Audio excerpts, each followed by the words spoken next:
समाज सिबियारि अन्जन बर'नि बाख्नायजाथाव हाबा। XNDP वेलफेयार एसोसिएशन सेन्ट्रेल बडिनि अर्गेनाइजेशन सेक्रेटारि तामुलपुर जिल्ला बिसानि आफादगिरि अन्जन बर'आ दुखुथिया नखरफोरनो जाग्रा मुवा राननानै होदों। गोथार रजा एबा रजाननि समाव इस्लाम धोरोम सिबियारिफोरनो जाखांफु लाइमोन समाज सिबियारि अन्जन बर'आ जाग्रा मुवा राननानै होदों।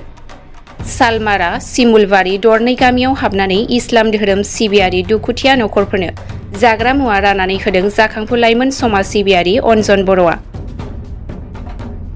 गावनि फारसेनिफ्राय खेजुर, बैग्रि, आपेल, मुस्रि, आथा, थाव गुबै बायदि राननानै होदों जाखांफु लाइमोन समाज सिबियारि अन्जन बर'आ।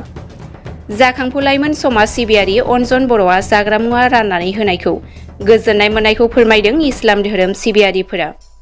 रजा एबा रजाननि समाव गुबुन गुबुन गामिफोरावबो राननानै हैबावगोनखौ फोरमायदों जाखांफु लाइमोन समाज सिबियारि अन्जन बर'आ।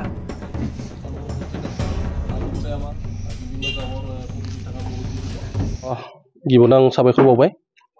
दिनै गोबां साननिफ्रायनो आं बे मोनसे हाबाफारिखौ सानना दङमोन। ओमफ्राय नैबे समाव आं खाबु मोनबाय दे बिसोरहा मोनसे रमजान मास सोलिगासिनो दङ। बेयाव बिथांमोननो जिहेतु माने मोनाबिलियाव इफ्तार माने खालामो, बे समाव माने एसे जानाय लोंनायनि थाखाय आङो आपेल, बैग्रि फिथाइ बिदि आरो खेजुर तेजुर बिदि लानानै आरो लोगोसे बे आटा बानायनानै फिथा जायो नालाय बेखौ लानानै थाव साव बिदि होनाय जादों। आरो दाथ' जिहेतु माने गोलोम बोथोर सफैबाय, बेयाव माने जिथु दुखिया मानसिफोरा माने गोरिब मानसिफोरा जेनेबा नों हमना ला उन्दुनायफोराव थाम्फै अरजायो मा अरजायो बेनि थाखाय मुस्रि गांसे होफानाय जादों। आं बेखिनिखौनो बिथांमोननो होनानै माने एसे जाहाथे जोंखौ माने एसे गसाइ इसोरा नायफिनो बेनि थाखाय बेखिनि हाबाफारिखौ लानाय जादों। आरो बेखौ नोंथांनि फारसेनिफ्राय ना बबेबा आफादनिफ्राय?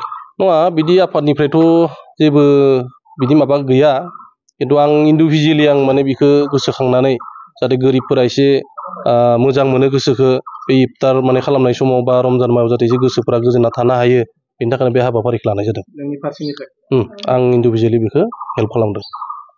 बबे बबे गामियाव? दिनैसो स्टार्टिं। दिनै जों गासै मोननै सुपायाव बर्थमान मोननै सुपायाव होबाय। बिदिनो होलांबाय थागोन गाबोन समफोर ओरै टाइमखौ मिलायनानै।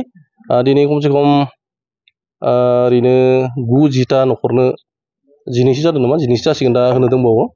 बेखिनिखौ हाबाफारिखौ लादों आरो दिनै।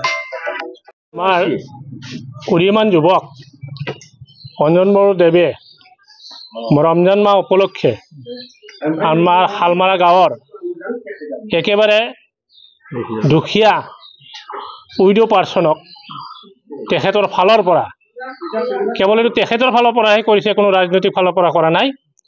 আমাৰ গধূলি যে ইফতাৰ হয়, সেই ইফতাৰত অকণমান আমাৰ বস্তু আগবঢ়াইছে। খেজুৰ আদি কৰি বিভিন্ন বস্তু যিখিনি লাগে প্ৰয়োজনীয় সামগ্ৰী তেখেতে আগবঢ়াইছে। সেয়েহে মই ভাবোঁ উক্ত যুৱকজনৰ আমাৰ মহামদিয়ান ল মতে যিখিনি প্ৰদান কৰিছে, আমাৰ মহামদ ল মতে আমি জানো 1 টকা দান কৰিলে 10 টকাৰ পুণ্য হয়। ঠিক তেনেকৈ যিমানখিনি তেওঁ দান কৰিছে তেওঁৰ দুগুণ পুণ্য হওক আৰু তেওঁক ভগৱানে দীৰ্ঘায়ু কৰক, সেইখিনি মই আমাৰ তৰফৰ পৰা আমি কামনা কৰিছোঁ।